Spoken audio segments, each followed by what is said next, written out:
পুরোটা বলার আগেই বাকরুদ্ধ হয়ে যায়। যার সাথে ধাক্কা খেলাম সে আর কেউ না, সে হচ্ছে ইকরা। একসময় যাকে আমি নিজের চেয়েও বেশি ভালোবাসতাম, এখনো বাসি, কিন্তু সেটা নিজের মনের মধ্যে সীমাবদ্ধ। ইকরা আমার দিকে অবাক হয়ে তাকিয়ে রইল। আসলে 5 বছর পর দেখা, সবকিছু পাল্টে গেছে। দুজন দুজনের দিকে তাকিয়ে রইলাম, কেউ কাউকে কিচ্ছু বললাম না।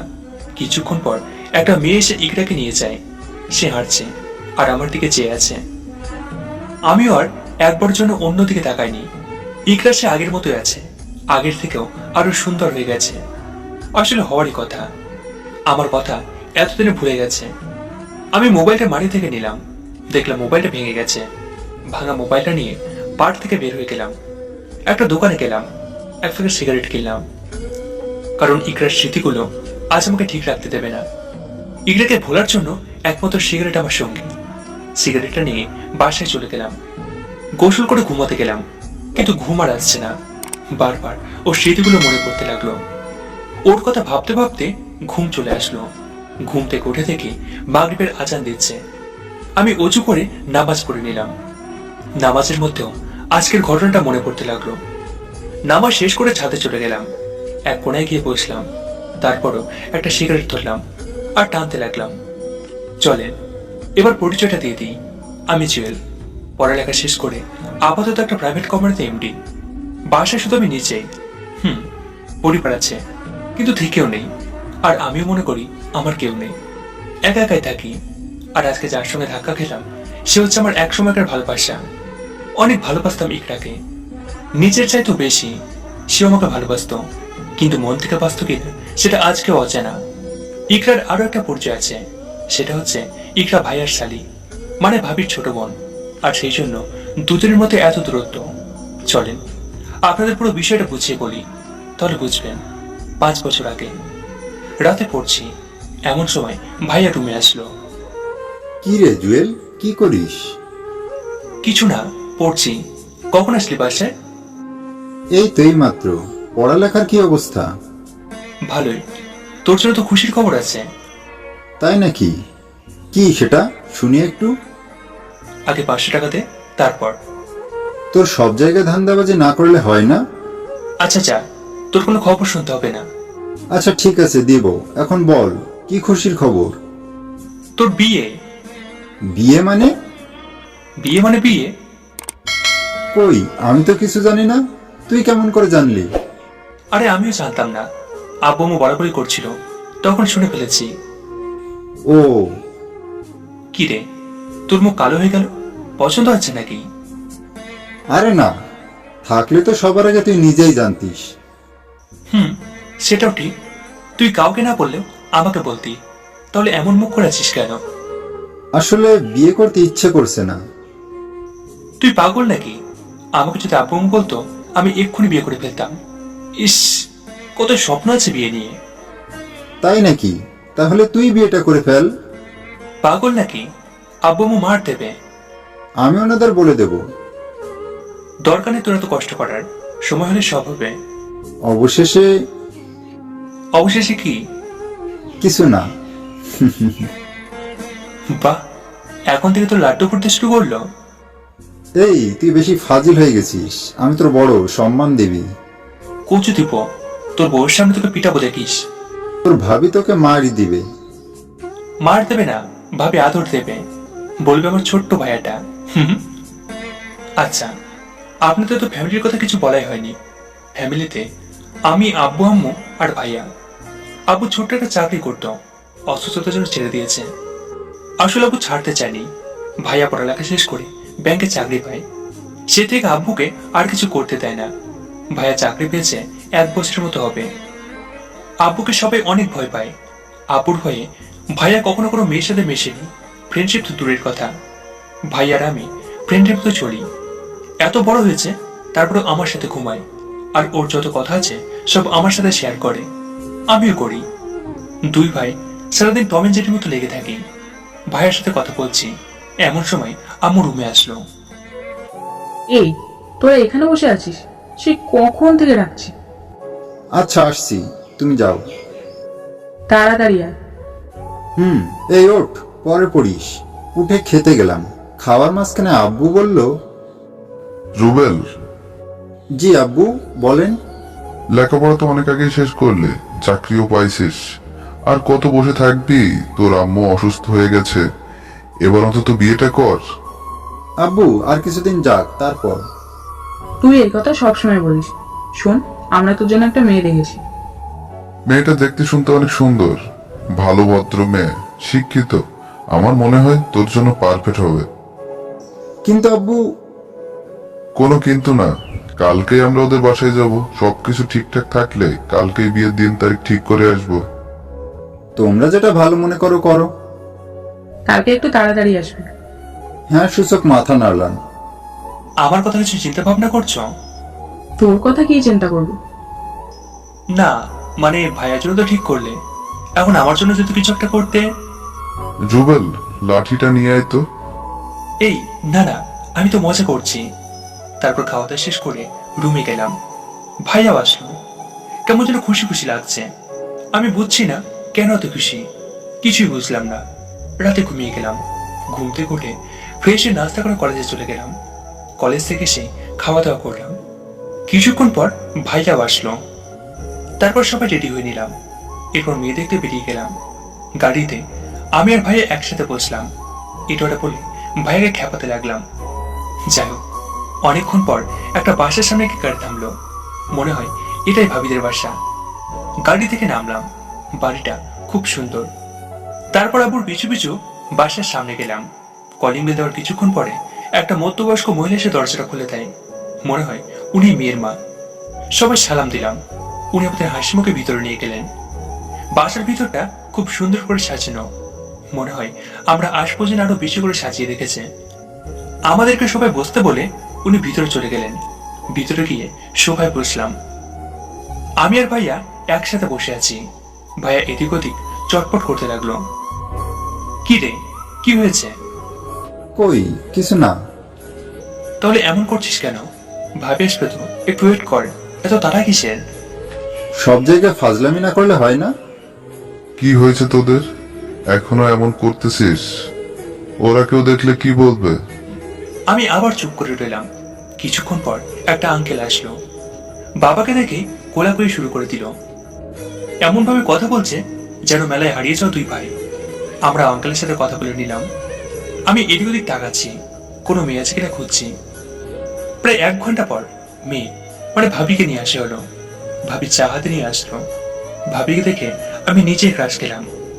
ভাইয়া হাঁ হয়ে তাকিয়ে আছে। আমি একটা টোকা দিয়ে বললাম, এই মুখ বন্ধ কর, মুখে মশা ঢুকে যাবে। ভাই এবার নিজেকে সামনে নিল। মেয়ে আমাদের সামনে এসে বসলো। এরপর চূড়ান্ত কথাবার্তা শুরু হলো। এক পর্যায়ে ভাইয়ার ভাবিকে ভিতরে পাঠানো হলো আলাদা কথা বলার জন্য। ভাই আমাকে ডাকছে। আপু চোখ রাখানো থেকে তাড়াতাড়ি মেয়েটার সাথে ভিতরে গেল। এরপর আঙ্কেল আর আন্টি আমার বায়োডাটা নিল। কি করি কি খাই, মনে হচ্ছে দুলা ভাইয়া না, দুলামি নিচেই। যাই হোক, ভাইয়ারা কথা বলে আসলো। দেখলাম ভাইয়া অনেক খুশি। ভাইয়ের মুখ দেখে বোঝা যাচ্ছে আমাদের মেয়ে পছন্দ হলো। ওনাদেরকেও ভাইয়াকে অনেক পছন্দ হলো। এবার বিয়ের 3 তারিখ ঠিক করার পালা। অবশেষে 1 মাস পর বিয়ে ঠিক হলো। তারপর আরো কিছুক্ষণ বসে বাসার ভিতরে চলে আসলাম। যাই হোক, অবশেষে ভাইয়ের বিয়েটা ঠিক হলো। ভাইয়া আসার সময় ভাবির মোবাইল নাম্বারটা নিয়ে আসলো। দিন রাত শুধু ভাবির সাথে কথা বলে। আসলে অল্প পানির মাছ বেশিবার দেখলে চা হয় আর কি। দেখতে দেখতে বিয়ের দিন খুব নিকটে চলে আসলো। বিকেল বেলা আমি ছাদে বসে আছি, এমন সময় ভাইয়া আসলো। কিরে, কি করিস? সেটা তো না জানলেও চলবে। চা, তোর বউয়ের সাথে কথা বল। না রে, ও শুধু কল দেয়, তাই কথা না বলেও পারি না। বিয়ের আগে তোর এই অবস্থা, বিয়ের পর কি করবি কি জানে। আচ্ছা বাদ দে, চল বাইরে থেকে ঘুরে আসি। তুই চা, আমি যাবো না। আরে চল তো। ভাইয়া জোর করে বাইরে নিয়ে গেল। বাইক নিয়ে বের হয়ে কিছুক্ষণ ঘুরলাম। তারপর একটা রেস্টুরেন্টের ভিতরে গেলাম। কি খাবি? তোর যেটা মন চায় সেটাই অর্ডার দে। আচ্ছা দিচ্ছি। ভাইয়া অর্ডার দিল। খাবার সামনে আসলো। খেতে খেতে ভাইয়া বলল, তোর বন্ধুদের দাওয়াত দিয়েছিস? না, দিইনি। কখন দিবি? আর তো বেশি দেরি নেই, কেনাকাটার কাজের চাপে সময় পাবি না। কালকে কলেজ এগুলো দিয়ে দেবো। তোর সব বন্ধুদের দিস, আর কালকে একটু কাজ করতে হবে। কি কাজ? কালকে তুই কার্ড বানাতে দিয়ে আসবি। তারপর তোর ফ্রেন্ড দুটো আছে না, কি যেন নাম, সারাদিন তোর সাথে থাকে যে, সানিয়া ইমান। ওদেরকে নিয়ে কয়েক জায়গায় গিয়ে বিয়ের দাওয়াত দিয়ে আসবি, মানে কার্ডগুলো দিয়ে আসবি। আচ্ছা ঠিক আছে। হুম এরপর আরো কিছুক্ষণ কথাবার্তা বলে বাসায় চলে আসলাম। অবশেষে বিয়ের দিন চলে আসলো। সব মেহমান একের পর এক আসতে লাগলো। আমার বন্ধুরা সবাই আসলো। সানি, আইমান, ফাহাদ, হাকিম, ইউসুফ, ফারুক সবাই আসলো। বিয়েতে ওদের সাথে অনেক মজা করলাম। ফাহাদ আর সানি কয়েকটা মেয়েও পটিয়ে ফেলেছে। মহা ধুমধামে ভাইয়ের বিয়েটা শেষ হলো। বিয়ের কিছুদিন পর ভাই আর ভাবি কক্সবাজার গেল ঘুরতে। আমাকে যেতে বলেছে, কিন্তু আমি চাইনি। আমার সাথে মোবাইলে কথা হয় সবসময়। ভাবির সাথেও অনেক মশকরা করি। ভাবি আদর করে ছোট মেয়েটাকে। প্রায় 8 দিন পর ভাই আর ভাবি পাশে আসলো। তারপর খুব সুন্দরভাবে দিন যেতে লাগলো। বিয়ের প্রায় 1 মাস পর ভাবি আম্মুকে বলল, আম্মু, একটা কথা বলতাম। হ্যাঁ মা বল। আসলে বিয়ের পর থেকে তো আমাদের বাসায় যায়নি। আম্মু সকালে কল দিয়েছিল, আপনাদের সবাইকে নিয়ে যেতে বলেছে। সবাই তো আর যাওয়া সম্ভব নয়, বাসা খালি হয়ে যাবে। তুই আর রুবেল যা, কয়েকদিন থেকে আয়, ভালো লাগবে। আচ্ছা ঠিক আছে। রাতে ভাইয়া আসলো। আম্মু ভাইয়াকে সবকিছু বুঝিয়ে বলল। ভাইয়া বলে ছুটি পেলে যাবে। পরের দিন ভাইয়া অফিসে গিয়ে 5 দিন ছুটি নিল। এরপর বাসায় আসলো। আম্মু, জুয়েল কই? মনে হয় রুমে আছে, গিয়ে দেখ। আচ্ছা। ভাইয়া রুমে আসলো। কিরে, কি করিস? কিছু না, কখন আসলি? এই মাত্র। শোন, কালকে কাপড় চোপড় সবকিছু নিয়ে রেডি থাকবি। কেন? ঈশিতাদের বাসায় যাব। তোর শ্বশুরবাড়ি তুই যা, আমি কি কি করব? যেতে বলেছি যাবি, এত কথা বলিস কেন? না, আমি যাব না। ওকে, তুই না গেলে আমিও যাব না। এমন সময় ভাবি রুমে আসলো। কি ছোট মিয়া, যাবেন না কেন? বাসায় বউ আছে নাকি? আসলে ভাবি, এইসব বলে লাভ নেই। তোমার কাপড় চোপড় আমি ব্যাগে নিয়ে নিচ্ছি, সকালবেলা রেডি থাকবে। ভাবি আর কোনো কথা বলতে দিল না। তারপর খাওয়া দাওয়া করে ঘুমিয়ে গেলাম। পরের দিন ঘুম থেকে উঠে ফ্রেশ হয়ে নাস্তা করে নিলাম। দেখি ভাই আর ভাবি রেডি হয়ে বসে আছে। আমিও তাড়াতাড়ি গিয়ে রেডি হয়ে নিলাম। তারপর বাইরে আসলাম। দেখলাম ভাইয়া ব্যাগপত্রগুলো গাড়িতে উঠালো। তারপর ভাই আর ভাবি দুজনে আব্বু আম্মুকে সালাম করে গাড়িতে উঠলো। আমি আম্মুকে বললাম, আমাকেও বিয়ে দাও, এভাবে সালাম করে শ্বশুরবাড়ি যাবো। সবাই হাসতে লাগলো। তারপর গিয়ে গাড়িতে বসলাম। ভাই আর ভাবি পিছনে, আমি ড্রাইভারের সাথে। ড্রাইভার আগে থেকে পরিচিত। আমরা কোথাও গেলে ওনার গাড়ি রিজার্ভ করি। কথা বলতে বলতে ভাবিদের বাসায় চলে গেলাম। গাড়ি থেকে নামলাম। ভাইয়া তোরা যা, আমি ব্যাগপত্র নিয়ে আসছি। তুই পারবি না, আমিও নি। পারবো, তোরা যা। আচ্ছা আয়। ভাই আর ভাবি হাঁটা দিল। আমি গাড়ি থেকে ব্যাগ দুটো নামালাম। তারপর ওগুলো নিয়ে ভিতরে গেলাম। বিয়ের পর এই প্রথম ভাবির পাশে আসলাম। আগে এসেছিলাম, কিন্তু বিয়ের আগে। ভিতরে গিয়ে ব্যাগগুলো রাখলাম। জুয়েল, তুমি গিয়ে ফ্রেশ হয়ে আসো। কোন রুমে? ডান পাশের ওটাতেই যাও, ওখানে কেউ থাকে না। আচ্ছা ঠিক আছে। তারপর আমি ওই রুমটাতে গেলাম। ওয়াশরুমে গেলাম ফ্রেশ হওয়ার জন্য। ওয়াশরুমে দরজা খুলে একটা টাস্কি খেলাম। ভিতরে একটা মেয়ে গোসল করছে। আমাকে দেখে একটা চিৎকার দিল। চিৎকার শুনে আমি দিলাম এক দৌড়। মেয়েটা দরজা লাগিয়ে দিল। চিৎকার শুনে সবাই রুমে আসলো। একটু পর মেয়েটাও বাইরে আসলো। দেখতে মার্শাল্লাহ। কিরে, কি হয়েছে? কিছু না। তাহলে এত জোরে চিৎকার দিল কে? উনি। মেয়েটাকে দেখিয়ে দিলাম। এই আপু, এই ছেলেটাকে আমার বেডরুমে কি করে? আরে ও আমার দেবর। কেন, কি করছে? ভাবি আমি বলছি। এই না না, মেয়েটা আমার মুখ ধরে ফেললো। কারণ আমি যা দেখেছি সেটা যদি সবাইকে বলি তাহলে মেয়েটার মানিজ্যতের 12টা বাজবে। না আপু, কিছু হয়নি। তেলা পোকা দেখেই আমি চিৎকার দিয়েছি। তোরা যা। সেই জন্য এইভাবে চিল্লাবি? আচ্ছা, ডাইনিং রুমে আয়। সবাই একে একে রুম থেকে বেরিয়ে গেল। আমিও বেরিয়ে গেলাম। আসলে এখানে দাঁড়িয়ে থাকতে কেমন যেন অস্বস্তি লাগছে। আমি ডাইনিং রুমে চলে গেলাম, সবার সাথে কথা বললাম, নাস্তা করে ভাইয়ার ভাবে একটা রুমে গেল। আমি ছাদে চলে গেলাম। কেমন জানি বিরক্তি লাগছে এই বাসায়। ছাদে গিয়ে এক কোণে বসে আছি। কিছুক্ষণ পর ভাবি আসলো। কি ব্যাপার ছোট মিয়া, মন খারাপ নাকি? না ভাবি, ঠিক আছি। কিছু তো একটা হয়েছে, আমাকে বলো, সমস্যা নাই। আসলে মেয়েটা চিল্লানি শুনে নার্ভাস হয়ে গেছি। আরে ওটা মেয়ে না, আমার বোন। ওর নাম হচ্ছে ইকরা। আপনার বোন আছে আগে তো বলেননি, আর বিয়ের সময় তো দেখিনি। আসলে ও হোস্টেলে থেকে লেখাপড়া করে, আর বিয়ের সময় ওর এক্সাম ছিল, তাই আসেনি। ও আচ্ছা। ইকরা কি তোমাকে কিছু বলেছে? না। আচ্ছা নিচে চলো। ভাবির সাথে নিচে চলে গেলাম। ভিতরে গিয়ে দেখি মেয়েটার মানে ইকরার ভাইয়ের সাথে ভাব জমিয়েছে, বসে বসে টিভি দেখছে। আমি গিয়ে ভাইয়ের সাথে বসলাম। কোথায় গিয়েছিলি? ছাদে। আচ্ছা, পরিচয় করে দিই, এই হচ্ছে আমার একমাত্র শালী ইকরা, আর ইকরা এ হচ্ছে আমার আদরের ছোট ভাই, কলিজার টুকরো জুয়েল। হ্যালো বেয়ান। আমি কিছু বললাম না। দুপুরে খাওয়া দাওয়া করলাম, গিয়ে সোফায় বসলাম। ভাইয়া শোন। কিছু বলবি? আমার ভালো লাগছে না, আমি বাসায় চলে যাব। পাগল হলি নাকি? তুই আমাদের সাথেই থাকবি আর আমাদের সাথেই বাসায় যাবি। কিছু বললাম না। এভাবে বিকেলটা কাটলো। রাতে আমি ছাদে গেলাম, বসে বসে গান গাইছি। এমন সময় ইকরা আসলো। গান তো ভালোই গাইতে পারেন। উঠে চলে যাচ্ছিলাম। এই বসুন। কোথায় যাচ্ছেন? নিচে। নিচে কি? বসুন এখানে। আবারও বসলাম। সরি। সরি কেন? দুলা ভাইয়ের সামনে আপনার সাথে এমন বিহেভ করার জন্য। It's okay. আপনার নামটা যেন কি? জুয়েল। লেখাপড়া কিসে করেন? অনার্স দ্বিতীয় বর্ষ। গুড। আপনি বোকা নাকি? হঠাৎ এই প্রশ্ন? আমি সব কিছু বলছি, আপনি তো কিছুই বলছেন না। না, এমনি। আচ্ছা, আপনার সম্পর্ক বলেন। আপুর থেকে জেনে নিয়েন। এভাবে আরো কিছুক্ষণ কথাবার্তা বললাম। মোটামুটি ভালোই লাগলো। পরের দিন ইকরার আমি ঘুরতে বেরোলাম। একটা রিক্সা নিয়ে ঘুরছি। আস্তে আস্তে আমি মেয়েটার প্রতি দুর্বল হয়ে গেছি। এভাবে মজা মস্তিতে 5 দিন গেল।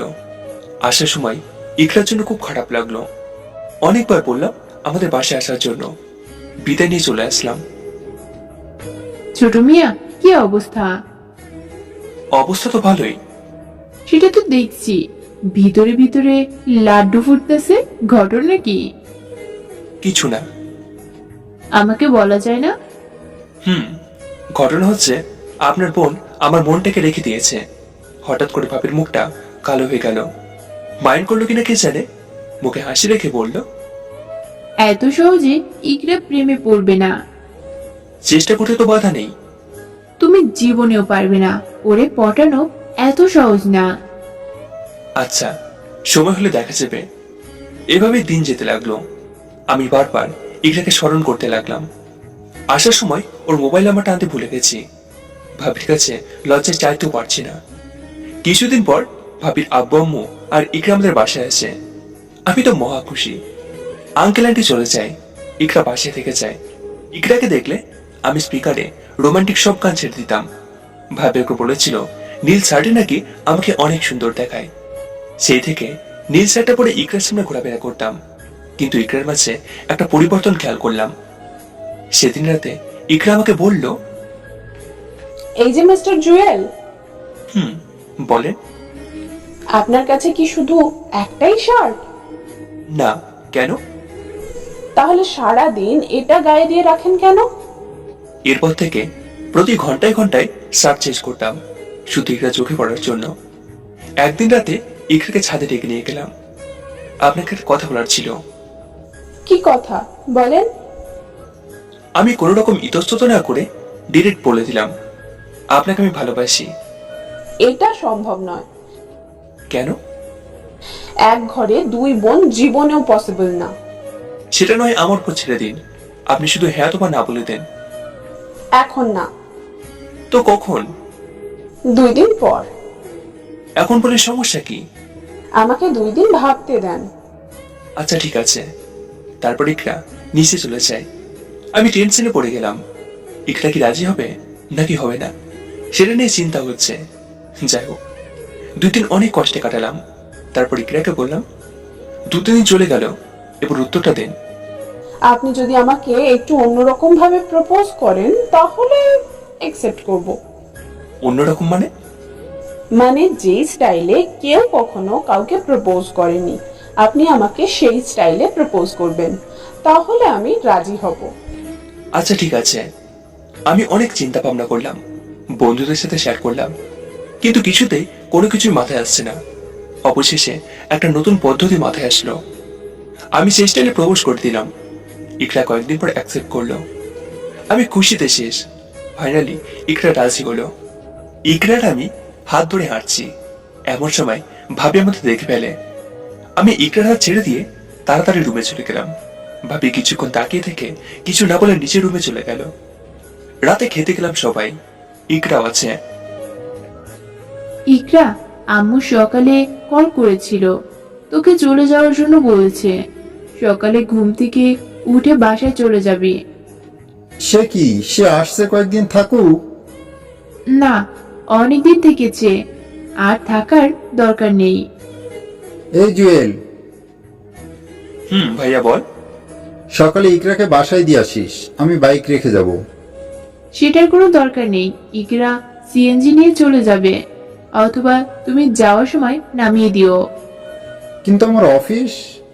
তাহলে ইকরা গাড়ি নিয়ে চলে যাবে। আমি বুঝছি ভাবি কেন এরকম করছে। ইকরা বুঝছে। সে বারবার আমার দিকে তাকাতে লাগলো। আমি কিছু না বলে সোজা রুমে চলে গেলাম। পরের দিন ছাদে গিয়ে বসে আছি। ভাবি ইকরাকে একরকম জোর করে বাসা থেকে বের করে দিল। মেয়েটা বারবার আমার দিকে তাকাতে থাকলো। ইচ্ছে করছে ইকরার হাত ধরে টেনে আবার বাসায় নিয়ে আসি, কিন্তু সেটার পসিবল না। ভাবির চোখ মুখ লাল হয়ে আছে। ইকরা চলে যাওয়ার পর আমার মন খারাপ হয়ে গেল। দুপুরে খেয়ে শুয়ে আছি, এমন সময় ভাবি আমার রুমে আসলো। তখন আব্বু আম্মু ঘুমিয়েছিল, ভাইয়া অফিসে। আমার রুমে আসার পর, জুয়েল, তোমার সাথে আমার কিছু কথা আছে। জি বলুন। দেখো জুয়েল, আমি ভেবেছিলাম তুমি ইকরার পেছনে পেছনে ঘুরবে, সে জীবনেও তোমাকে মেনে নিবে না, কিন্তু কেন তোমাকে মেনে নিয়েছে সেটাই বুঝছি না। আচ্ছা যাই হোক, আসল কথা হচ্ছে তুমি ইকরার সাথে আর কোনো সম্পর্ক রাখবে না। কিন্তু ভাবি, আমি সত্যি ইকরাকে অনেক ভালোবাসি। দেখো, এগুলো হচ্ছে আবেগ, ভালোবাসা বোঝার মতো বয়স তোমাদের এখনো হয়নি। ভাবি ভুলে যাবেন না, আপনি আমার থেকে মাত্র 1 বছরের বড়। আর অনার্সে পড়ুয়া একটা ছেলে ভালোবাসা বুঝবে না, এটা হতে পারে না। দেখো, এত কিছু আমি বুঝি না। আমি চাই না তুমি ইকরার সাথে আর কোনো রকম সম্পর্ক রাখো। ভাবি, এটা আপনি কি বলছেন? ঠিকই বলছি, আর যদি বাড়াবাড়ি করো তাহলে আমি সবাইকে বলে দিব। ভাবি, আমার কথাটা শোনো। ভাবি আর কোনো কথা না বলে রুম থেকে চলে গেল। বুঝলাম না ভাবি কেন এরকমটা করলো। আমি তো অতটাও খারাপ ছেলে না যে ইকরার পাশে আমাকে কখনো মানাবে না, বা আমি ইকরার যোগ্য হয়ে উঠবো না। ভাবতে ভাবতে ইকরার নাম্বারে কল দিলাম। নাম্বারটা বন্ধ। আরো টেনশনে পড়ে গেলাম। কি করব কিছুই বুঝতে পারছি না। বিকেলবেলা বাসা থেকে বের হয়ে গেলাম। সানিয়া রাইমানকে কল দিলাম, ওদের সাথে আড্ডা দিলাম, সবকিছু শেয়ার করলাম। মোটামুটি নিজেকে হালকা লাগছে। বাসায় যেতে যেতে প্রায় 11টা বেজে যায়। দেখলাম টেবিলে খাবার রেখে সবাই ঘুমিয়ে গেছে। আমি খাওয়া দাওয়া করে যে নিচের রুমে থেকে পা বাড়ালাম, তখন ভাইয়ের ভাবির কথা শুনতে পেলাম। আমি দরজার আড়াল হয়ে সবকিছু শুনতে লাগলাম। এই, তুমি জুয়েলকে এত টাকা হাত খরচ দাও কেন? মানে কি, আমি না দিলে কে দেবে? সে নিজে ইনকাম করতে পারি না? সে এখনো লেখাপড়া করছে, শেষ করুক তারপর ইনকাম করবে। পুরুষ মানুষ তো আর বসে থাকতে পারবে না, একটা না একটা কিছু করতেই হবে। তাই বলে এত বড় হয়েও বসে বসে খাবে? ভাবির কথাগুলো শুনে মাথায় যেন রক্ত উঠে গেল। বিয়ে হয়েছে এখনো 1 বছর হয়নি, তার মধ্যে হিসাব নিকাশ শুরু করে দিয়েছে। আপু যখন আমাদের 2 ভাইকে টাকা দিত, আমি নিজের জন্য অল্প রেখে বাকিগুলো ভাইয়াকে দিয়ে দিতাম, যাতে সে বন্ধু বান্ধব নিয়ে ভালোভাবে থাকতে পারে। আর সেই ভাইকে ভাবি এসব উল্টো পাল্টা বোঝাচ্ছে। আর এক সেকেন্ডও ওদের রুমের সামনে দাঁড়ালাম না, নিচের রুমে চলে গেলাম। পরে আর কি কি বলেছে কিছুই শুনিনি। পরের দিন সকালে ভাইয়া রেডি হচ্ছে অফিসে যাওয়ার জন্য। ভাইয়া কিছু টাকা দে, বাইরে যাব। কত দিব? দে, তোর যা মন চায়। ভাইয়া 2000 টাকা আমার হাতে দিল। এমন সময় ভাবি রান্নাঘর থেকে এক দৌড় দিয়ে আসলো। বলছিলাম কি, এত টাকা দিয়ে ও কি করবে? ও ছোট মানুষ, এত টাকা হাত খরচ লাগে না, 500 দিলেই তো হয়। আরে না, কি 500 টাকা দিবে? সবগুলো নিয়ে যা, শেষ হলে আমাকে বলিস। ভাবি ভাইয়ার দিকে তাকিয়ে চোখ রাঙাতে শুরু করলো। আমি বিষয়টা খেয়াল করলাম। তারপর টাকাগুলো ভাইয়ের হাতে দিয়ে বললাম, ভাইয়া, ভাবি আসলে ঠিকই বলেছে। আমি বাচ্চা ছেলে, এতগুলো টাকা দিয়ে কি করব? বাড়ি নিয়ে গেলে হারিয়ে ফেলবো। তুই এক কাজ কর, টাকাগুলো তোর কাছে রেখে দে, আমি লাগলে তোকে বলবো। ভাইয়া কিছু একটা বলতে চাইছিল, কিন্তু আমি সোজা রুমে চলে গেলাম। তারপর থেকে ভাবির সামনে তেমন একটা চাই না। ভাইয়ের সাথেও খুব একটা কথা বলি না। পরের দিন শুক্রবার ছিল। ভাইয়া বসে বসে টিভি দেখছে, আমি রুমে বসে বসে গান শুনছিলাম। এমন সময় আইমান কল দিয়ে বলল বাইক নিয়ে বের হতে, সানিও আছে। ভাইয়ার কাছে গেলাম। কিরে, কোথায় থাকিস? আয় বস, বস এখানে। না ভাইয়া, বাইরে যাব, বাইকের চাবিটা দে। ঘুরতে যাবি নাকি? আইমান স্যার নিচে দাঁড়িয়ে আছে। ঘুরতে যাবি নাকি? তোর ভাবিকে বল দিতে, কালকে রাতে তোর ভাবি বাইকের চাবি আমার থেকে নিয়ে কোথায় রাখছে। আমার আর ভাইয়ার কথাগুলো ভাবি দরজার পাশে লুকিয়ে দাঁড়িয়ে দাঁড়িয়ে শুনছিল। আমি আলমারির আয়নায় সবকিছু দেখেছি। আমি ভাইয়াদের রুমের সামনে গেলাম, দেখলাম ভাবি তাড়াতাড়ি করে বাইকের চাবিটা বালিশের নিচে লুকিয়ে ফেলল। ভাবি, চাবিটা দেন। কিসের চাবি? বাইকের। ভাবি একদিক দিয়ে চাবি খোঁজার ভান ধরল, কিন্তু একবারও বালিশের নিচে হাত দিল না। জুয়েল, চাবি তো খুঁজে পাচ্ছি না, তোমার ভাই কোথায় রেখেছে কে জানে। আমি ভাবছি একবার বলে দেবো চাবি তো আপনি বালিশের নিচে লুকিয়ে রেখেছেন, পাবেন কি করে।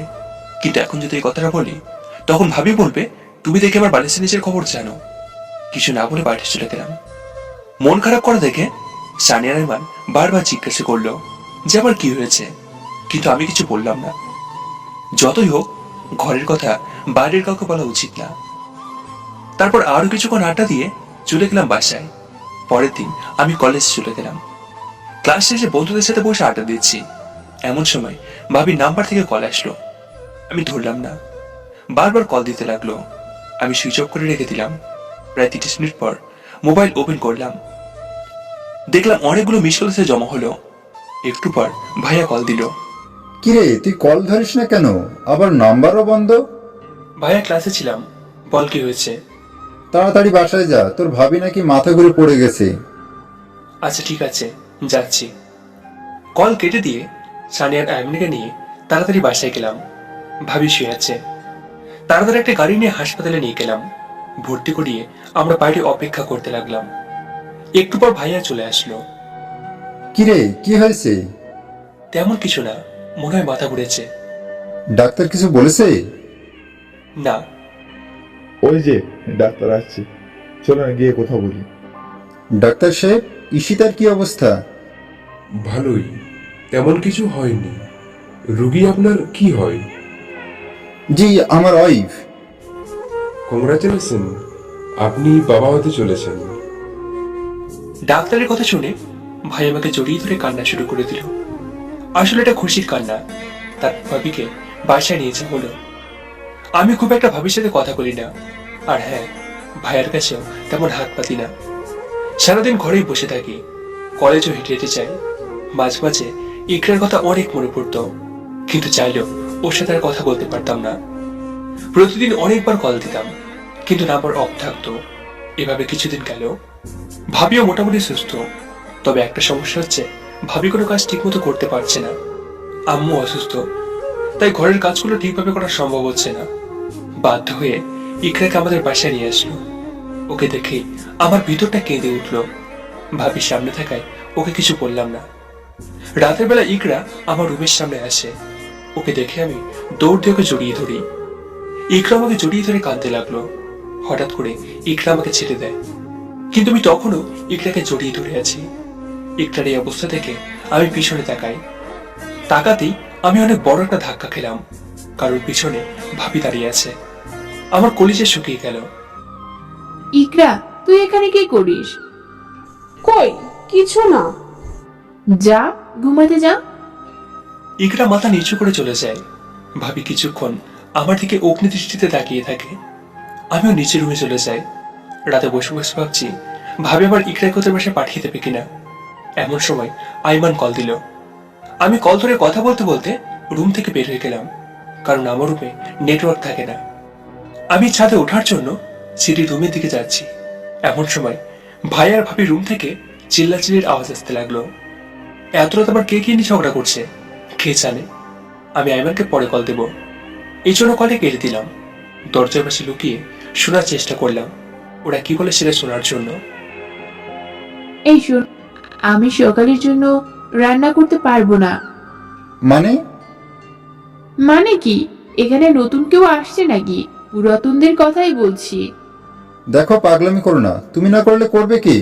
আম্মু অসুস্থ হয়ে গেছে। সবকিছুকে আমাদের ঠেকা পড়েছে নাকি? মানে? তুমি সারাদিন অফিস করবা, এত কষ্ট করবে, আমি সারাদিন মালির মতো বাসার কাজ করব, আর অন্যরা বসে বসে খাবে? অন্যরা কোথায় পেলে? আব্বু আম্মার জুয়েলি তো থাকে এ বাসায়, বাইরের কেউ তো থাকে না। তো ও বসে বসে খাবে কেন? কে? তোমার ভাই। ও কিছু করতে পারে না? ফ্যামিলিটা কি শুধু তোমার একা নাকি? আরে আজব, ও এখনো ছোট, পড়ালেখা করছি। পড়ালেখা শেষ হোক, তারপর তো চাকরি করবেই। তাহলে বলো, এত বড় হয়েও বসে বসে খাবে? দেখো সীতা, আব্বু যখন ইনকাম করতো তখন আমিও এইভাবে বসে বসে খাইছি। পড়ালেখা শেষ করেই চাকরি নিয়েছি। বাবার হোটেল আর ভাইয়ের হোটেল এক না। তার মানে তুমি বলতে চাচ্ছ জুয়েলকে কাজ করতেই হবে? একদম পারফেক্ট। বসে বসে খাওয়া চলবে না। এই, তুমি পাগল হয়ে গেছো? ও কি করবে এখন? যেটা মন চায় সেটাই করুক, বাট বসে বসে খাওয়া চলবে না। আর তোমার আব্বু আম্মুকে কি শুধু আমরা খাওয়াবো নাকি? মানে? ওনারা তো শুধু তোমার বাবা মা না, জুয়েলেরও। সেই হিসেবে ওরও তো অনেক দায়িত্ব আছে। জুয়েলকেও ওনাদের খাওয়াতে হবে। ওয়েট, জুয়েল খাওয়াবে মানে কি? আমরা কি এখন আলাদা হয়েছি, নাকি জুয়েল বিয়ে শাদী করে বউ নিয়ে আলাদা আছে? দেখো, এত কিছু আমি বুঝি না। আমি সবার জন্য রান্না করব না। তোমার মাথা কি একেবারে খারাপ হয়ে গেছে? হ্যাঁ হ্যাঁ, আমার মাথা খারাপ হয়ে গেছে। তুমি দেখছো না আমাদের সন্তান আসবে, ওরও তো একটা ভবিষ্যৎ আছে। ওর জন্য চিন্তা করা লাগবে না? ঈশিতা, আমাদের সন্তান এখনো পৃথিবীতে আসেনি, সো এখন এগুলো নিয়ে কোনো কথা বলবে না। আরে আব্বু আম্মা আমার জন্য কি না করেছে, আর তুমি বলছো ওদের না খাওয়াতে? আমি তো একবারও বলিনি ওনাদের খাওয়াবো না। তাহলে কি বলতে চাচ্ছ? খুব সিম্পল, জুয়েল টাকা ইনকাম করে তোমার হাতে দিবে, তাহলেই সে এই বাসায় খেতে পারবে। ঈশিতা, তুমি ভুলে যাও না, টাকা আমি ইনকাম করি, তুমি না। সো কে খাবে আর কে খাবে না সেটা আমি ডিসাইড করব। ও আচ্ছা, তার মানে এই বাসায় আমার কোনো দাম নেই? আমি উড়ে এসেছি। ওকে ওয়েট, আমি কালকেই বাবার বাড়ি চলে যাব। উল্টো বোঝো কেন? শোনো, আমি এত কিছু জানি না। তুমি জুয়েলকে আর খাওয়াবে না, আর আব্বু আম্মুর জন্য জুয়েলকেও টাকা দিতে হবে, না হলে কি? না হলে আমি এই বাসা ছেড়ে চলে যাব। ওকে, যাও, চলে যাও। যাব, তবে একদিনের জন্য নয়, সারা জীবনের জন্য। মানে? তুমি আমাকে ডিভোর্স দিয়ে দিবে। এবার কিন্তু বাড়াবাড়ি হয়ে যাচ্ছে। তুমি আমার কথায় রাজি কিনা সেটা বলো। কোন কথা? জুয়েলকে আর একটা টাকাও দেবে না, অ্যান্ড সংসারের জন্য টাকা দিতে হবে। এটা অসম্ভব। ওকে, তাহলে কালকে সকালে 10 লাখ রেডি রাখবে, আমি চলে যাব। 10 লাখ মানে? আমাকে বিক্রি করলেও তো 10 লাখ হবে না। আর কিসের 10 লাখ? কাবিন 10 লক্ষ টাকা রেডি রাখবে। দেখি তোমার গায়ে কত চর্বি হয়েছে। দেখো, সে হুট করে চাকরি পাবে কই? সেটা সে বুঝবে, তাকে নিয়ে তোমার চিন্তা করা লাগবে না। টাকা না দিতে পারলে বাসা থেকে বের হয়ে যাবে। এটা কি করে সম্ভব? সব সম্ভব। আমি কথা বলার সময় তুমি শুধু চুপ থাকবে। দরজার পাশে লুকিয়ে শোনার চেষ্টা করলাম ওরা কি বলেছে সেটা শোনার জন্য। ভাই আর ভাবির কথা শুনে আমার শরীর কাঁপতে লাগলো, আর এক সেকেন্ডও দরজার সামনে থাকলাম না। নিচের রুমে চলে গেলাম। ইকরাকে ভালোবাসার জন্য ভাবি এইভাবে শাস্তি দেবে কখনো কল্পনা করিনি। তবে আমি আরো আগে থেকে টের পেয়েছি ভাবি আমার আর আব্বু আম্মুর খাওয়া দাওয়া দেখতে পারে না। অনেকবার চেয়েছে আলাদা বাসাতেই থাকতে, কিন্তু আব্বুর ভয় পারেনি। এখন আব্বুর বয়স হয়ে গেছে, যেভাবে মন চায় সেভাবে বলছে। আব্বুকে ঘুম থেকে ডেকে এনে বলতে ইচ্ছে করছে, দেখো তোমার শিক্ষিত বৌমার আচরণ। তুমি না বলেছিলে বউ অনেক ভালো, তোমাদের অনেক সেবা করবে? এটা কি ভালো নমুনা? শুয়ে শুয়ে ভাবছি মেয়েরা মায়ের চাঁদ, সেজন্য কিছু বলতে পারি না। মাঝে মাঝে ইচ্ছা করে ভাবির 2 কিলো দুটো চট বসিয়ে দিই। রাতে আর ঘুমালাম না, ছাদে গিয়ে বসে রইলাম। সকালবেলা ইকরা ছাদে আসলো। এত সকালে ছাদে ঘুমাওনি না, কেন? এমনি। তারপর ইকরা আমার পাশে বসলো, আমার একটা হাত ধরে কাঁধে মাথা থেকে কথা বলতে শুরু করলো। ইকরার এইরকম আচরণ দেখে আমার মনটা একটু হালকা হলো। ইকরার সাথে কথা বলছি, এমন সময় ভাবে আমার পিছনে এসে অনেক জোরে একটা চিল্লানি দেয়। ভাবি চিল্লানি দেখে ইকরা ভয়ে কাঁপতে থাকে। কার শুনে ভাইয়া আব্বু আম্মু সবাই ছাদে আসে। কি হয়েছে? আপনার ছেলেকে জিজ্ঞাসা করেন। আচ্ছা সবাই নিচে চলো, আশেপাশে সবাই তাকিয়ে আছে। নিচে গেলাম। ভাবি কল দিয়ে ওনার আব্বু আম্মুকে আসতে বললেন। ততক্ষণ কেউ কোনো কথা বলছে না। 1 ঘন্টা পর ভাবির আব্বু আম্মু আসলো। এই জুয়েল, কি হয়েছে? আব্বু, আমি ইকরাকে ভালোবাসি আর ইকরাও আমাকে। মিথ্যা কথা। ইকরার জীবনেও ওরে ভালোবাসিনি। ও জোর করে ইকরার সাথে। ছি, ভাগ্যিস আমি ছাদে গিয়েছিলাম। ভাবি, আপনি সব কি বলছেন? সত্যি বলছি। তোর লজ্জা করে না? এত বড় হয়ে এখন এগুলো করিস? খাস তো বসে বসে, 2 টাকা তো এনে দিতে পারিস না, আবার এগুলো করে বেড়াস? লজ্জা করে না তোর? বাহ, তুই তোর বইয়ের কথা শুনে আমাকে এটা বললি? তখন ভাবির আব্বা বলে, বেয়া সাহেব, আপনার পাশে আমার ছোট মেয়েকে পাঠিয়েছি বড় মেয়েটিকে দেখার জন্য, আর আপনারা তার এই প্রতিদান দিলেন? আব্বা কোনো কথা না বলে সোজা আমার সামনে এসে ঠাস ঠাস করে দুটো চর বসিয়ে দেয় আমার গালে। কুলঙ্গার কোথাকার, এই জন্যই তোকে জন্ম দিয়েছি। বাবা, আপনি অন্তত আমাকে বিশ্বাস করুন। আপনি খুব ভালো করে জানেন আমি কেমন। দেখতেই তো পারছি কেমন ভালো। অন্যের ইজ্জত নিয়ে টানাটানি করিস। আমি যেহেতু ইকরার সাথে খারাপ কিছু করেছি, আমি ইকরাকে বিয়ে করব। বিয়ে করবি মানে? তোর কাছে কে ইকরাকে বিয়ে দেবে? অন্তত আমি বেঁচে থাকতে জীবনেও দিব না। কেন? কি নেই আমার মাঝে? তুই আরো বড় কিছু হলেও ইকরাকে তোর হাতে তুলে দিব না। এখনো বসে বসে খাস, বিয়ে করার কথা মুখে আনতে লজ্জা করে না? তুই মনে হয় অনেক ইনকাম করে রাখছিস। মাত্র 1 বছর ইনকাম করেই তোর এরকম অবস্থা। আব্বা যে সারা জীবন তোকে বসে বসে খাইয়েছে, তখন আম্মা এসে আমার মুখে আরো একটা চড় মারে। কুলাঙ্গার, তোর ভাইকে এই কথা বলতে তোর একটুও লজ্জা করলো না? যে তোকে খাওয়াই তাকে তুই এই কথা বললি? ওকে, আমাকে আর মার খেতে হবে না। আব্বু, আমি যেটুকু সম্পত্তি পাবো আমারটা আমাকে বুঝিয়ে দিন। আমি ইকরাকে বিয়ে করব। আমি মারা যাওয়ার পর যেটা ইচ্ছা সেটা করিস, এর আগে 1 রক্তিও কেউ পাবি না। 2 টাকার মুরুদ নাই, আবার সম্পত্তি নিতে আসছে। ভাবি, আমার মাথা গরম করবেন না, তাহলে কিন্তু আমি ভুলে যাবো আপনি আবার ভাবি। কি করবি তুই? হ্যাঁ, কি করবি? মনে রাখিস, তুই যতই চালাকি করিস না কেন, ইকরাকে পাবি না। কথা না বলে আব্বু কোনো কথা না বলে আমাকে আরো কয়েকটা লাগিয়ে দেয়। আব্বু, ইকরা মিথ্যে বলছে, ও ভাবির ভয় এমনটা করছে। এই ফালতু, এই তোর মতো আমি এত মিথ্যুক নই। আমার বোনের রুচি এতটা খারাপ না যে তোকে বিয়ে করবে। নিজেকে আর কন্ট্রোল রাখতে পারলাম না, ভাবির গায়ে হাত তুলে পেলাম। ভাবিকে চর বসিয়ে দিলাম। মুহূর্তেই সবাই অবাক হয়ে গেল। বাবা, আমি আর এই বাসায় থাকবো না, আমাকে নিয়ে চলো। ভাই আমার কাণ্ড থেকে ডিরেক্ট আমার উপর আক্রমণ করে। একটা লাথি দিয়ে মারতে থাকে। একেবারের জন্য ভাইয়ের চোখের দিকে তাকায়নি। যে ভাই জীবনে কোনোদিন আমার গায়ে হাত তোলেনি, সেই ভাই আজকে ভাবির মিথ্যা কথা শুনে আমার গায়ে হাত দিল। বড় ভাইয়া দুজনে আমাকে ধাক্কা দিয়ে বাসা থেকে বের করে দিল। বের হওয়ার সময় ভাইয়াকে বললাম, একদিন সত্যিটা ঠিকই জানবি, মনে রাখিস, আমাকে আর পাবি না। আর কোনো কথা না বলে বাসা থেকে বেরিয়ে গেলাম। আসার সময় ভাবির মুখে স্পর্শ হাসির চিহ্ন দেখলাম। ভাইয়ের আচরণে আমার কোনো দুঃখ নেই, কিন্তু ইকরা আমার সাথে এমনটা করতে পারলো। আরে আমি তো ওর জন্য মার খেলাম, এত অপমানিত হলাম। সত্যি বলে কি এমন হয়েছে তো বাসে রাতে দিলে নাই আমি ইকরাকে নিয়ে অন্য কোথাও চলে যেতাম? আসলে মেয়েদের চেনা জীবনের সম্ভব না। স্বার্থের জন্য সবকিছু করতে পারে। আমার সাথে ইকরা এমন করবে আমি কখনো স্বপ্নে ভাবিনি। যে সত্যি কথা বলতো তাহলে ভাবি ছাড়া সবাই পজিটিভ থাকতো।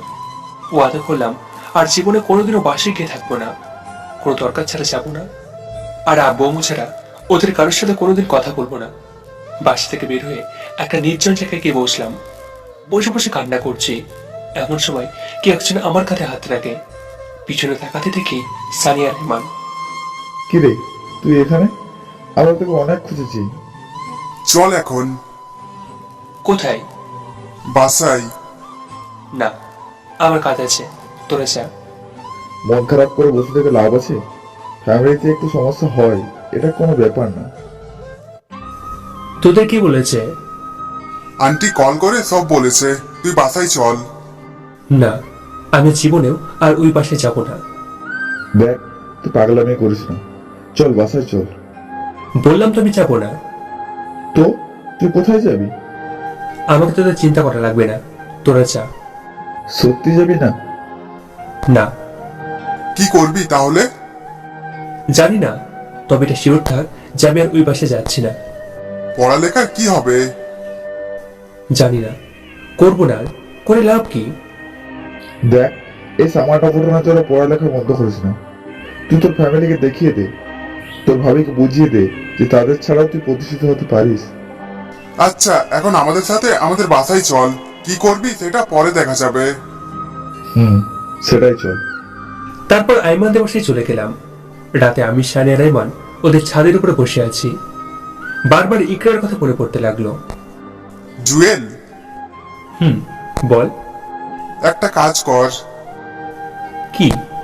ইকরাকে উঠিয়ে নিয়ে আয়, তারপর বিয়ে করে নে। না রে, ইকরার আব্বু আম্মুর উপর কথা বলবে না। আর ইকরাকে আমি নিয়ে আসলে ভাইয়ের ভাবিরও ডিভোর্স হয়ে যাবে। তাহলে কি করবি? দোস্ত, আমি ওকে ছাড়া থাকতে পারবো না। তুই বাসায় ফিরে যা, দেখবি সবাই মেনে নেবে। না, আমি ওয়াদা করেছি আমি ওই বাড়িতে গেলেও থাকবো না। শুধু আব্বু আম্মু ছাড়া কারোর সাথে কথা বলবো না। যদিও চাই এক ফোঁটা পানিও খাবো না। তুই একটা কাজ কর। কি? তুই চট্টগ্রাম চলে যা। কেন? ওইখানে গিয়ে তুই পড়ালেখা শেষ কর, ইকরার এখনো বয়স হয়নি। তুই কোনো ভালো চাকরি পেলেই এমনিতেই তোর কাছে বিয়ে দেবে। এটাই কর। আমার কয়েকটা ফ্রেন্ড ওখানে আছে, ওদের সাথে থাকবি, পড়ালেখা করবি। আমি ওদের বলে দেবো যাতে তোর জন্য একটা চাকরি দেখে বা কয়েকটা টিউশনি দেখে, যা খরচটা অন্তত চালাতে পারিস। ওকে, তাহলে তুই কথা বল। আচ্ছা ঠিক আছে। পরের দিন আমি, সানিয়া, রহমান চট্টগ্রামে চলে গেলাম। সেখানে ফাহাদ, আকিম আর ইউসুফ নামে 3টে ছেলে আমাদের নিতে আসলো। পরে জানলাম এটাই চাঁদের বন্ধু। অবশেষে ওদের সাথে ব্যাচেলর উঠে গেলাম। আব্বু আম্মুর জন্য মন খারাপ থাকতো সবসময়। সানিয়া, রহমান আমাকে রেখে আবার ফেরিতে চলে আসে। ওদের সাথে মোবাইলে কথা হয়, মাঝে মাঝে আম্মুর সাথেও কথা হয়। এভাবে দিন যাচ্ছিল। ফাহাদ, আকিমও আমাকে খুব ভালো বন্ধু হিসেবে দেখে। কয়েকটা টিউশনে করেই দিন যাচ্ছে। হঠাৎ একদিন সানি কল দিয়ে বলল ইকরার বিয়ে হয়ে গেছে। আমাকে জানায়নি, কারণ আমি জানলে নাকি সমস্যা করতাম। সানিও শুনেছে বিয়ের কয়েকদিন পর। ইচ্ছে করছে উড়ে ইকরার কাছে চলে যায়, কিন্তু পারলাম না। নিজেকে আর স্থির রাখতে পারলাম না। ফ্যামিলি এত বড় গাদ্দারি করবে কখনো কল্পনাও করিনি। আম্মুকে জিজ্ঞাসা করছিলাম, আম্মু বলেছে তারা নাকি বিয়েতে চায়নি, শুধু ভাইয়ার ভাবি গিয়েছিল, আর বিয়েটা ভাবি দিয়েছে। কিছু বললাম না। সেদিন অনেকগুলো ঘুমের মেডিসিন খেয়ে ফেলি নিজেকে সারা জীবনের জন্য ঘুমানোর জন্য, কিন্তু সেটাও পারলাম না। ইউসুফ, ফাহাদ, হাকিম তাড়াতাড়ি হাসপাতালে নিয়ে যায়। অল্পের জন্য বেঁচে যায়। পরে সানিয়ার আইমান আসে। কোনো কথা না বলে দুজনে আমার গলায় ঠাস করে চট বসিয়ে দেয়। তারপর জড়িয়ে ধরে কান্না শুরু করে আর চোখ দিয়ে পানি ঝরতে শুরু করলো। আইমান সানি 2 দিন থেকে আবার ব্যাক করলো। আমি সবসময় মন খারাপ করে বসে থাকতাম। কিছুদিন পর আম্মু কল দেয়। কেমন আছিস? ভালো, তোমরা? আছি। আব্বু কোথায়? পাশে আছে। শোন, তোকে একটা কথা বলার জন্য কল করেছি। বলো। তোর ভাইয়ের মেয়ে হয়েছে, তুই কাকা হয়েছিস। সরি, তুমি ভুল বুঝছো, আমার কোনো ভাই নেই। প্লিজ এইভাবে বলিস না, যা হওয়ার হয়ে গেছে, এবার অন্তত বাড়ি আয়। না, অন্য কথা থাকলে বলো। অন্তত ছোট্ট মেয়েটাকে দেখে যা। আমার সময় নেই, কখনো সময় পেলে আসবো। এই কথা বলে কলটা কেটে দিলাম। আম্মু কান্নাকাটি করলো, বাট আমি চাইনি। এভাবে মাস শেষ হয়ে বছরও শেষ, আমি বাসায় যাইনি। ইকরার জন্য আমি অনেক কান্না করি। সত্যি অনেক ভালোবাসতাম মেয়েটাকে, কিন্তু কিন্তু মেয়েটা অনেক স্বার্থপর। ওর জন্য ঘর ছাড়া হলাম, কিন্তু খুব সহজে অন্য কাউকে বিয়ে করে নিল। একবার ভাবলো না আমার কথা। প্রায় 2 বছর আমি অনার্স শেষ করে মাস্টার্সে ভর্তি হলাম। ছোট একটা চাকরিও পেলাম। মাস মাসে আব্বু আমার জন্য টাকা পাঠায়, যাতে ভাবি আব্বু আমাকে কিছু বলতে না পারে। একদিন আব্বু কল দিল। এমনিতে আব্বুর সাথে তেমন কথা বলি না। বাসা থেকে বের হয়ে যাওয়ার পর একদিন বলেছি, তাও ভুলে। আর আজকে আব্বু নিজেই কল দিয়ে বলল আম্মু নাকি অনেক অসুস্থ, শেষবারের মতো আমাকে দেখতে চাইছে। আব্বুর কথা শুনে নিজেকে স্থির রাখতে পারিনি। ব্যাগপত্র গুছিয়ে ভেনির দিকে রওনা দিলাম। অবশেষে ভেনি চলে আসলাম। সানি আমার দেখে জড়িয়ে ধরলো। তারপর ওদেরকে সাথে নিয়ে বাসার দিকে পা বাড়ালাম, কিন্তু ওরা গেল না। কলেজে কি একটা কাজ আছে, ওরা কলেজে চলে গেল। আমি বাসার দিকে রওনা দিলাম। ঘড়ির দিকে তাকিয়ে দেখি 11টা বাজে। একটা হোটেলে গিয়ে দুপুরের খাবার প্যাকেটটা করে নিলাম, সাথে কয়েক বোতল পানি নিলাম। আব্বু আমার জন্য কিছু জিনিস নিয়ে আর ভাইয়ের মেয়ের জন্য কয়েক প্যাকেট চকলেট নিয়ে বাসায় গেলাম। দরজার সামনে দাঁড়িয়ে রইলাম। কিরকম যেন অস্বস্তি লাগছিল, শরীর কাঁপছে। কাঁপা কাঁপা শরীর নিয়ে কলিং বেলে চাপ দিলাম। ভিতর থেকে কেউ বলল দরজা খোলা আছে। আমি ভিতরে গেলাম। ছোট একটা পরীকে দেখে আমার চোখ আটকে গেল। পরীটা আর কেউ নাই, আমার ভাইয়ের মেয়ে। চেহারাটা একদম ভাইয়ের মতো। কে গো তুমি? বাহ, কথা বলতে পারে। তুমি কে? তোমার নাম কি? আমার নাম তো তোমা। তুমি কে? আমি তোমার চাচ্চু। তুমি সেই যার জন্য দাদু প্রতিদিন কাঁদে। যাও, তুমি পচা, তোমার সাথে কথা নাই। ওলে ওলে, বাবুটা রাগ করে দেখছি। এটা বলে তোমাকে কোলে তুলে নিলাম। তারপর চকলেটগুলো ওর হাতে দিলাম। ওকে কোলে নিয়ে আম্মু রুমে গেলাম। আম্মু আমাকে দেখি কাঁদতে শুরু করলো। আমি গিয়ে সালাম করব, এমন সময় আমাকে জড়িয়ে ধরে সে কি কান্না। মা তো ছেলের কষ্ট সহ্যই করতে পারে না। আমিও মাকে কিছুক্ষণ জড়িয়ে ধরে ডাকলাম। মা আগের মতো নেই, শরীর পুরো ভেঙে গেছে। আমি মায়ের পাশে বসে আছি, তোমা আমার কোলে। এমন সময় আব্বু রুমে আসলো। আব্বুর চোখেও স্পষ্ট পানি দেখতে পেলাম। আব্বু প্রায় কেঁদে দিল। অনেকক্ষণ পর ভাবি আসলো। আমি আসছি সে হয়তো জানে না। আম্মু রুমে কান্নাকাটির আওয়াজ শোনা গেল। ভাবে আমাকে দেখে কিছুক্ষণ চেয়ে রইল। কিছু বলতে যাবে, তার আগে আমি উঠে তোমাকে কোলে নিয়ে ছাদে চলে গেলাম। মেয়েটা অনেক মিষ্টি, একদিনের মধ্যে জয় করে নিল। কিছুক্ষণ ছাদে থেকে নিজের রুমে গেলাম। সেই সবকিছু আগের মতো আছে। পুরনো স্মৃতিগুলোর কথা মনে করে আমার চোখের কোণে পানি জমা হলো। তারপর আম্মুর কাছে গেলাম। গিয়ে আম্মুর পাশে বসে কথা বলছি। এমন সময় ভাবি আসলো, সবাইকে খাবার জন্য ডাকছে। চল খেতে চল। আমি খাবার নিয়ে আসছি, তোমরা আমার সাথে খাও। কি বলিস? কোথা থেকে আনলি? হোটেল। তারপর ব্যাগ থেকে খাবার বের করে আমি আব্বু আম্মু খেয়ে নিলাম। তোমাকেও খাইয়ে দিলাম। ভাবি কিছুক্ষণ অবাক হয়ে চেয়ে রইল। তারপর নিচের রুমে চলে গেল। বিকেলবেলা আমি চলে যাওয়ার জন্য রেডি হচ্ছি। এমন সময় আব্বু বলল, কোথায় যাচ্ছিস? চলে যাচ্ছি। কয়েকটা দিন থেকে যা। না আম্মু, কাজ আছে। প্লিজ বাপ, না করিস না। আচ্ছা। বিকেলবেলা বের হয়ে সানিয়ার আইমানের সাথে আড্ডা দিলাম। মনটা একদম ফ্রেশ হয়ে গেল। রাতে বাসায় যাওয়ার সময় সানিয়ার আইমানকে নিয়ে গেলাম। কারণ আমি ওই পাশে থাকবো না, বিদায় নিয়ে চলে আসবো। তাই বাসায় গেলাম। সানের আইমান আম্মুকে দেখলো, কথা বললো। তমা এসে আমার কোলে উঠে গেল। কিছুক্ষণ পর ভাইয়া আসলো। আমি আম্মুর কাছে ছিলাম। আমাকে দেখে দৌড়ে আসতে যাবে, এমন সময় আমি মোবাইলটা কানে লাগিয়ে উল্টো দিকে হাঁটা দিলাম। ভাইয়া নিশ্চিত বুঝে গেছে যে আমি ওর সাথে কথা বলবো না। ভাইয়ের সাথে ভাবিও ছিল। আমি মোবাইলটা কানে লাগিয়ে সানির কাছে চলে আসলাম। ভাইয়াও আসলো। কি অবস্থা তোমাদের? জি ভাইয়া, ভালো। আজকে সবাই খেয়ে যাবে। আসলে ভাইয়া আম্মুকে বলে এসেছি, আম্মু অলরেডি খাবার রেডি করে ফেলেছে। না, এত কথা আমি শুনবো না, আজকে খেতেই হবে। ওরা আর কিছু বলল না। আমি মোবাইলটা আবার কানে লাগিয়ে বাইরে চলে গেলাম। বাইরে গিয়ে হোটেল থেকে খাবার নিয়ে বাসায় গেলাম। আমার রুমে আমরা 3 জন বসে আছি। এমন সময় ভাবি আসলো, খাওয়ার জন্য ডাকছে। ওরা উঠে গেল, আমাকে উঠালো। আমি প্যাকেটটা হাতে নিয়ে ওদের সাথে ডাইনিং রুমে গেলাম। ভাবি মনে করেছে আমিও খাবো, তাই সবার আগে আমাকে ভাত দিয়েছে। কিন্তু আমি ওগুলো দূরে ঠেলে রেখে দিয়ে প্যাকেটটা ফেলে প্যাকেটের উপর রেখে খাওয়া শুরু করলাম। সবাই অবাক হয়ে তাকিয়ে রইল। আব্বু আম্মু আর খেলো না। ভাই ওটাকে উঠে গেল। তারপর রুমে এসে রেডি হয়ে নিলাম। সবকিছু নিয়ে বের হবো, এমন সময় থেকে তোমা নেই, মনে হয় ঘুমিয়ে গেছে।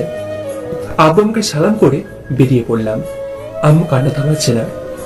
ভাইয়ের ভাবি এক কোণে দাঁড়িয়ে রইল। তারপর বেরিয়ে আইমানের বাসায় চলে গেলাম।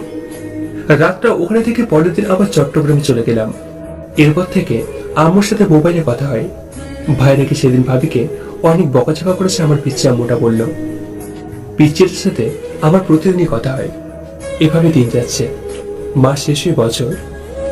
আমি মাস্টার্স কমপ্লিট করলাম, একটা কোম্পানির এমডি হলাম।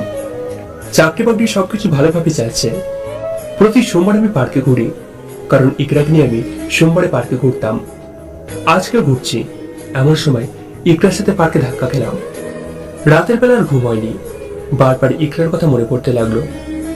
সকালবেলা রেডি হয়ে অফিসে গেলাম। একজন কর্মকর্তা আসলো, নাম আশিক। স্যার আসবো? আসেন। কিছু বলবেন? জি স্যার, একটা কথা বলার ছিল। জি বলুন। স্যার, আমার কয়েকদিন ছুটি লাগবে। কয়দিন? স্যার 3 দিন হলেই হবে। আচ্ছা ঠিক আছে। আশিক চলে গেল। এমন সময় আম্মু কল দিল। কিছুক্ষণ কথা বললাম। তারপর তমা মোবাইলটা নিয়ে কথা বলতে শুরু করলো। পরিটার কথা শুনে মন ফ্রেশ হয়ে গেল। পরিটা নাকি আজকে জন্মদিন, পরশুদিন আমি না গেলে কেক কাটবে না। তাই আমিও রাজি হয়ে গেলাম। পরের দিন আমি অফিস করে রাতের বেলা রওনা দিলাম। রাত 11টায় বার্থডে পালন হবে। অলরেডি চট্টগ্রামে থাকতে 10টা বেজে গেল। ড্রাইভারকে বললাম তাড়াতাড়ি চালাতে। আমি ফেনীতে নেমে অনেকগুলো গিফট, একটা বড় কেক, আব্বু মুচের কাপড় চোপড় নিলাম। সানিয়ার আইমানকে আসতে বললাম, ওরা আসলো। তারপর ওদের নিয়ে বাসা দিকে রওনা দিলাম। বাসে যেতে 12টা 40 বেজে গেল। তারপর কলিং বেলে চাপ দিলাম। সাথে সাথে একটা টাস্কে খেলাম, কারণ দরজা খুলে দিয়েছে ইকরা। আমি কিছুক্ষণের জন্য স্তব্ধ হয়ে গেলাম। তারপর সামনে ধাক্কাকে বাস্তবে ফিরে আসলাম। ভিতরে গেলাম, শুধু আব্বু আম্মুকে সালাম করলাম আর তাদের সাথে কথা বললাম। ভাইয়া ভাবি ইকরা ওর আব্বু আম্মু কারোর সাথে কথা বললাম না। সবাই আমার দিকে অবাক হয়ে তাকিয়ে আছে। হয়তো ভাবছে এতটা পরিবর্তন কি করে সম্ভব। তোমার একটা লাভ দিয়ে আমার কোলে উঠে গেল। একটু পর ভিতরের রুম থেকে আশিক আসলো, মানে আমার অফিসের কর্মচারী। আমাকে দেখেই, স্যার আপনি এখানে? আরে আসিফ সাহেব যে। জি স্যার। স্যার আপনি এখানে আসলেন কি করে? ওই যে আমার আব্বু আম্মু, শুধু আব্বু আম্মুকে দেখিয়ে দিলাম। ও, তাহলে তো আপনি আমার আত্মীয়। হয়তো। আপনি কার কি হন?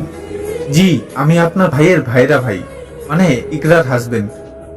কথাটা শুনে মনটা কেঁপে উঠল। ইকরা নিচের দিকে তাকিয়ে রইল। ইকরার আব্বু বলল, আসিফ, তুমি একা কি করে চেনো? আরে বাবা কি বলেন, উনি তো আমাদের কোম্পানির এমডি, আমাদের স্যার, অনেক ভালো মানুষ। আঙ্কেল নিচের দিকে তাকিয়ে রইল। তারপর আমি আশিফকে বললাম অনুষ্ঠান শুরু করার জন্য। অন্য কাউকে কিছু বলিনি। ইকরা দিকে যতবার তাকাচ্ছি ততবার আমার কলিজা ফেটে যাচ্ছে। তারপর কেক কাটলো।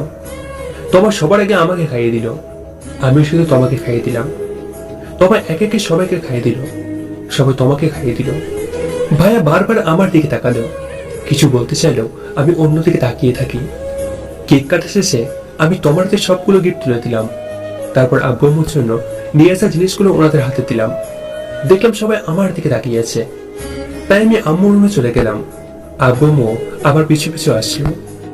আজকে ওদের সাথে কথা বলবি না? এত পাষাণ হয়ে গেছিস? আমার কোনো ভাই বোন নেই, শুধু তুমি, আব্বু আর তমা ছাড়া। তো তমা কোথা থেকে আসলো তাহলে? একটু পর তমাও আসলো, এসে আমার কোলে উঠে গেল। হঠাৎ করে চোখে পড়লো আমার খাটে এক বাচ্চার দিকে। কি সুন্দর ফুটফুটে বাচ্চা, দেখে মনে হচ্ছে একটা জান্নাতি হুর ঘুমিয়ে আছে। এই বাচ্চাটা কার? ইকরান্টির মেয়ে। কথাটা শুনে আরো একটা ধাক্কা খেলাম। মাত্র 5 বছরে সবকিছু চেঞ্জ হয়ে গেছে।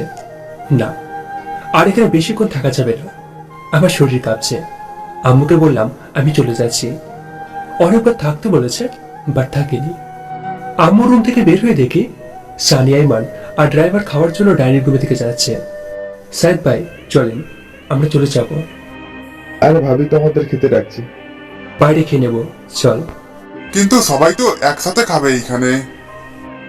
আচ্ছা ঠিক আছে, তোরা খেয়ে বাসে চলে যাস, আমি যাচ্ছি। সাইদ ভাই আসেন। না দাঁড়া, আমরাও আসছি। ওকে আয়। আপনি গাড়ি স্টার্ট দেন। সাহেদ ভাই বাড়ি চলে যায়। আমি আব্বু আম্মুকে সালাম করে নিলাম। সবার দিকে একবার তাকালাম। ভাইয়ের চোখে পানি টলমল করছে। ইকরার বাকিরা নিচের দিকে তাকিয়ে আছে। তমাসে আমার কোলে উঠে যায়। চাচু, ও চাচু, তুমি কোথায় যাচ্ছ? আমাদের সাথে থাকতে পারো না? না আম্মু, আমার থাকার কোনো যোগ্যতা নেই। আমি ফ্যামিলিতে টাকা দিতে পারবো না। আমি হচ্ছে কুলাঙ্গার, ফালতু একটা ছেলে। আমি এখানে থাকলে তুমি খারাপ হয়ে যাবে। তুমি তো আমার ভালো চাচু, ওরা সবাই পচা। আমি তোমার কোলে একটা বাপ্পি দিয়ে ওকে নিয়ে বাইরে চাই। সবাই তো বুঝে গেছে আমার কথার মানে। আশিপো বারবার আমার দিকে তাকাচ্ছে। তোমাকে নিয়ে বাইরে গেলাম। আমার পিছু পিছু সবাই আসলো। সানি আর আইমানকে গাড়িতে উঠতে বললাম। তোমার হাতে কতগুলো টাকা দিয়ে তোমাকে আম্মুর কোলে দিয়ে শেষ পারের মতো সবার দিকে তাকিয়ে গাড়িতে উঠে গেলাম। সাহেব ভাই গাড়ি টান দিল। আম্মু কান্না শুরু করলো। আমার চোখ দিয়ে পানি চড়তে শুরু করলো। কিছু দূর গিয়ে একটা হোটেলে খেয়ে নিলাম। সানি আর আইমানকে বিদায় দিয়ে আবার চট্টগ্রামের দিকে রওনা দিলাম। গাড়ি চলছে তার আপন মনে। আমি হারিয়ে গেছি ফিরে আসে সে অতীতে। হয়তো আজকে আমার একটা সুন্দর ফ্যামিলি থাকতো, আমি অন্য 10 জনের মতো থাকতে পারতাম। সামান্য একটা চাকরির জন্য হারালাম নিজের ভালোবাসাকে, ছেড়ে দিলাম ফ্যামিলিকে, সবকিছু থেকে অনার। হয়তো আজকে আমি ইকরাকে সাথে নিয়ে অনেক সুখে থাকতাম, স্বপ্ন দেখতাম অনেক দূর এগিয়ে যাওয়ার। কিন্তু নিয়তি কোথা থেকে কোথায় নিয়ে যায় সেটা কেউ বলতে পারে না। সবার ভাগ্যে সবকিছু থাকে না, সবকিছুর সমাপ্তি নেই। কিছু কিছু গল্প অসমাপ্ত থেকে যায়। তবুও ভালো থাকুক প্রিয় মানুষগুলো, সবার সবকিছু থাকুক পূর্ণ। আমার জীবনটা নয় থাকবে দুঃখে পরিপূর্ণ। এটাই আমার অসমাপ্ত ভালোবাসার গল্প। হ্যালো বন্ধুরা, ভিডিওটা লাইক করো আর একটা অবশ্যই কমেন্ট করো।